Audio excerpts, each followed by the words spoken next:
Assalamualaikum warahmatullahi wabarakatuh. Kembali lagi bersama saya Silvani. Pada kesempatan kali ini kita akan membahas networking model. Networking model yaitu segala sesuatu aturan dasar dari dunia jaringan atau sistem jaringan komputer. Selanjutnya kita akan membahas definisi networking model. Networking model adalah sebuah konsep dalam arsitektur jaringan yang digunakan dalam standar dalam proses komunikasi data perangkat dalam jaringan.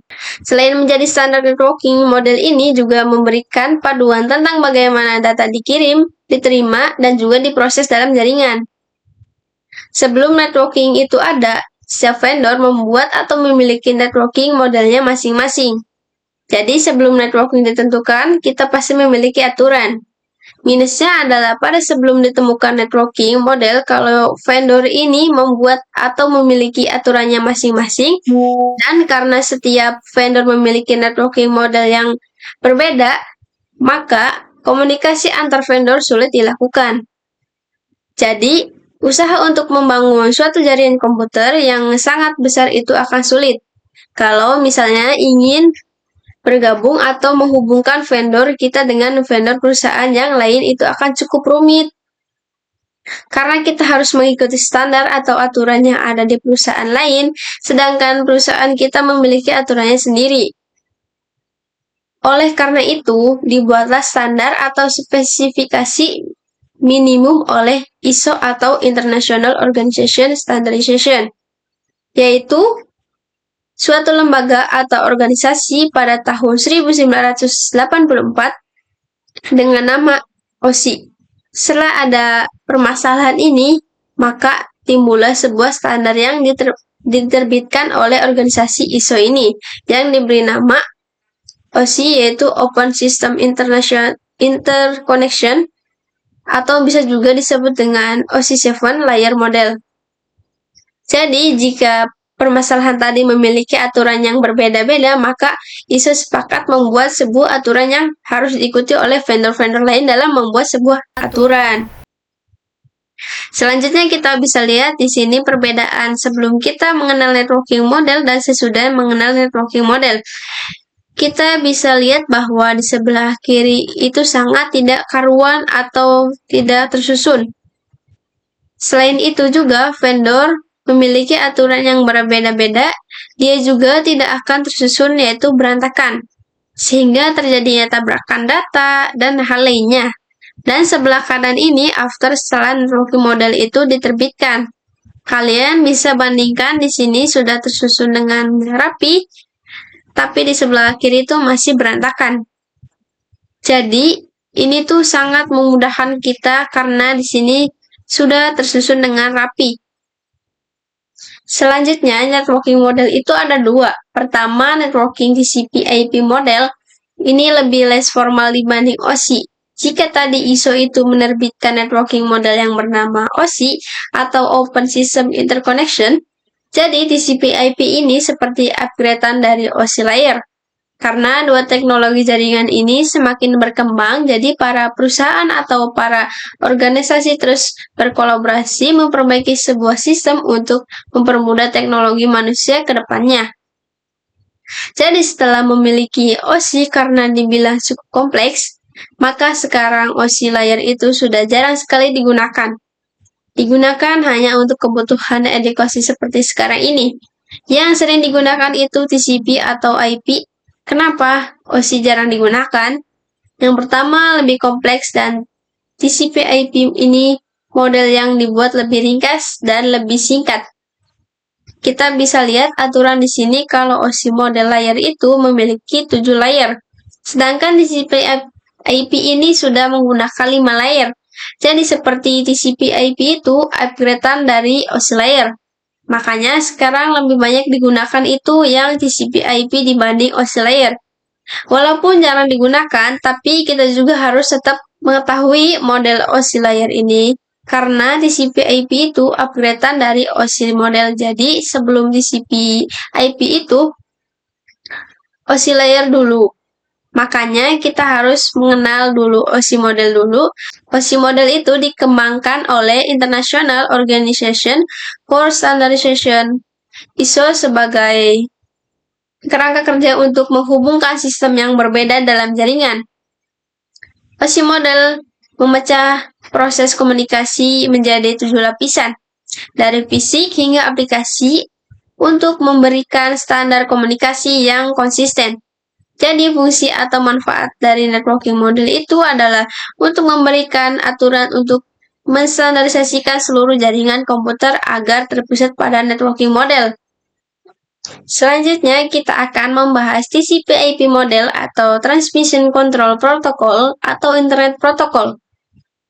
TCP/IP model juga dikenal sebagai protokol internet, merupakan dasar dari jaringan internet dan didesain lebih sederhana dibanding OSI model dengan hanya 4 lapisan.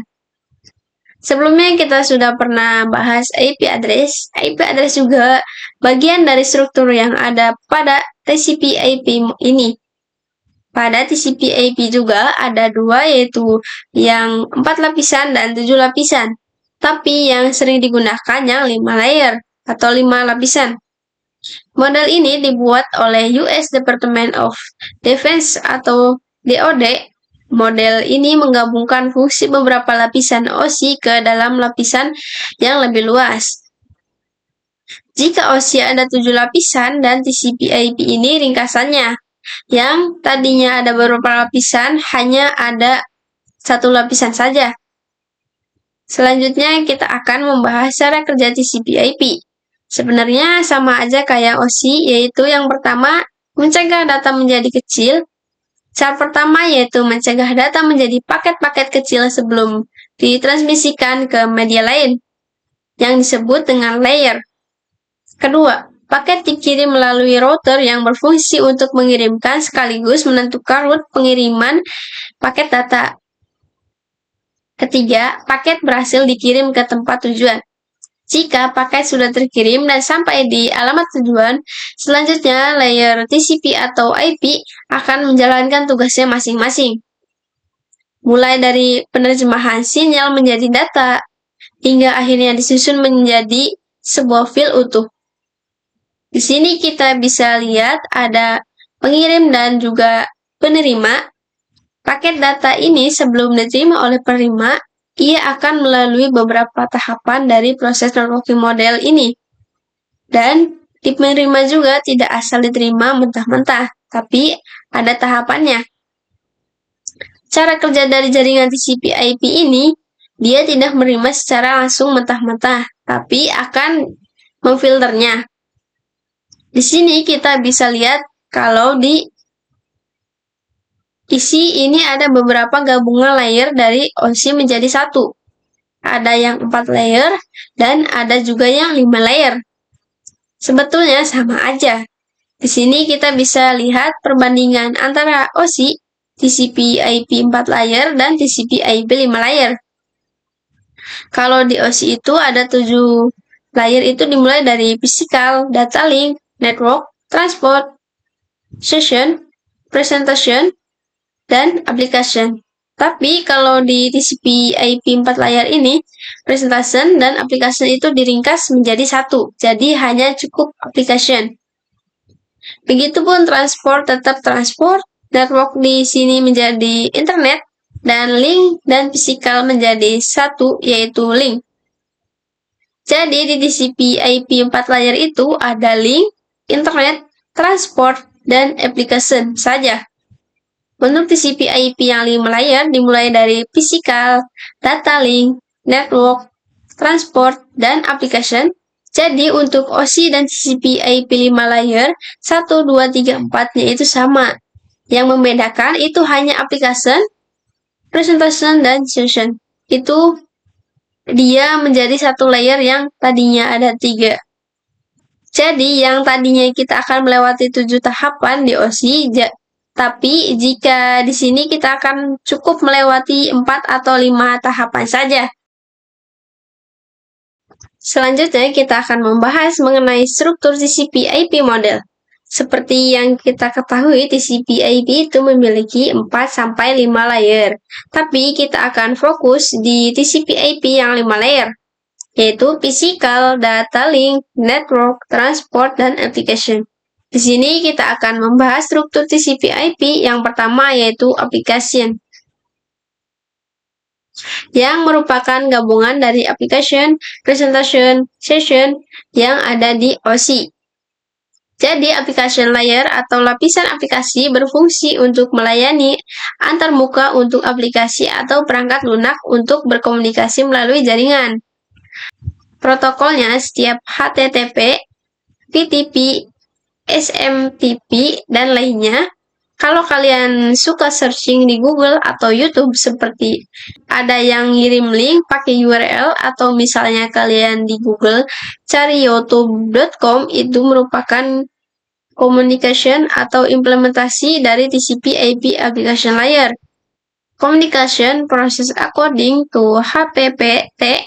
Sini kalian bisa communication process according to HPPT. Di sini kalian bisa lihat ada user, browser, dan web server. Ketika kita mengetikkan link atau URL, dia akan nyampe di browser.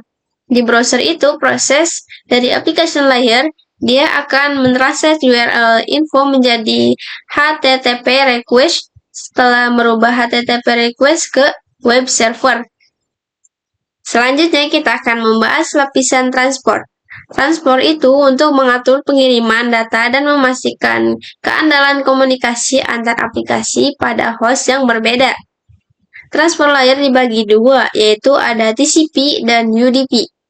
Di sini kita bisa lihat ada HTTP. Ketika kita akan mengakses sebuah URL, dia akan masuk ke application lalu ke transport layer. Setelah itu, transport layer akan menentukan protokol TCP atau UDP. Selanjutnya kita akan membahas TCP. TCP atau Transmission Control Protocol, di mana menggunakan koneksi, data dikirim secara berurutan, mencegah data yang macet, dan mempermudah dalam menemukan dan memperbaiki masalah. Sisi negatifnya terdapat banyak komunikasi dua arah antara kedua pihak sehingga butuh waktu yang lebih lama. Selanjutnya ada UDP atau User Datagram Protocol. Jika UDP itu tidak berbasis koneksi, tanda pengenal atau nomor urut, tidak mengoreksi kesalahan pengirim, dan tidak peduli apabila paket hilang. Sisi positifnya, UDP mengirimkan data jauh lebih cepat ketimbang TCP. Jadi perbedaan antara TCP dan UDP yaitu jika TCP itu menggunakan basis internet atau koneksi, tapi UDP itu tidak berbasis internet atau koneksi. Jika TCP mengirim data secara berurutan hingga mencegah data yang hilang, dan UDP itu tidak mengoreksi kesalahan. Jika ada paket yang hilang, tidak peduli, tapi UDP itu jauh lebih cepat daripada TCP.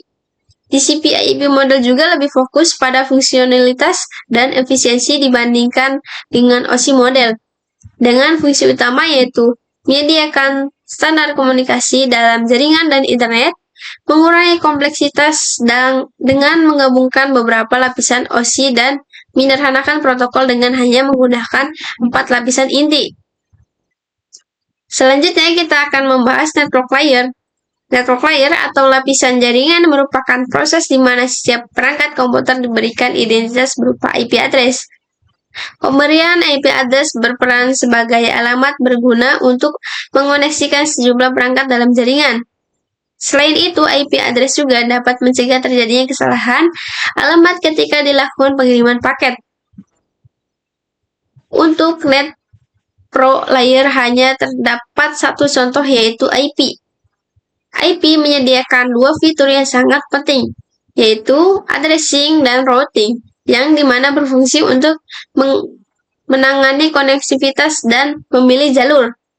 Setiap perangkat jaringan memerlukan alamat unik di jaringan. Yang dimaksud pemilihan jalur terbaik yaitu di sini kita bisa lihat di topologi jaringan routing, kita bisa melalui beberapa jalur.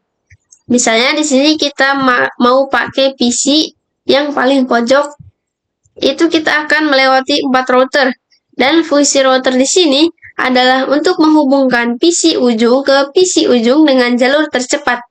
Jadi router itu menentukan jalur tercepat untuk sampai ke PC tujuan. Selanjutnya kita akan membahas mengenai data link dan physical layer. Di sini kalian bisa lihat kalau TCP/IP yang 4 layer itu kenapa data link dan physical disatukan? Karena dia merupakan kesatuan yang saling bergantung satu sama lain. Kita bisa lihat di sini kalau data link itu protokol yang dibutuhkan pada physical layer. Salah satu fitur pada data link layer ialah FCS atau Frame Check Sequence, yaitu error detection mekanisme. Hanya mendeteksi error tanpa recovery atau tanpa adanya proses pembenaran. Ia hanya mendeteksi error tapi tidak ada perbaikan. Addressing yang digunakan pada data link layer adalah match address. Physical layer mendeteksikan cabling pada suatu jaringan komputer atau mendeteksikan secara fisik apa yang digunakan untuk menggabungkan antara device. Jika kita dianalogikan MAC, address itu namanya dan IP address itu alamatnya. Selanjutnya kita akan membahas encapsulation dan descapsulation. Pada komputer, pengiriman terjadi proses pemecahan paket data menjadi paket yang lebih kecil dengan penamaan yang berbeda sesuai dengan masing-masing layer. Setelah paket dipecah-pecah menjadi potongan yang lebih kecil, juga dilakukan proses pembungkusan paket data yang disebut dengan encapsulation. Pada komputer, penerimaan terjadi proses sebaliknya, yaitu proses pembukaan bungkusan paket yang dikirim dari pengirim descapsulation. Dan proses penggabungan kembali pecahan-pecahan paket data menjadi paket yang utuh. Di sini kita bisa lihat pengirim dan penerima. Encapsulation adalah pemecah paket data, dimulai dari application, transport, network, data link, dan physical. Setelah dari physical layer dikirimkan ke pengirim mulai dari physical, data link, network transport, dan application. Setelah melakukan pemecahan data oleh encapsulation, dan terjadilah penggabungan pakaian data oleh descapsulation. Dalam encapsulation dan descapsulation ada yang namanya resender atau pengirim dan receiver atau penerima.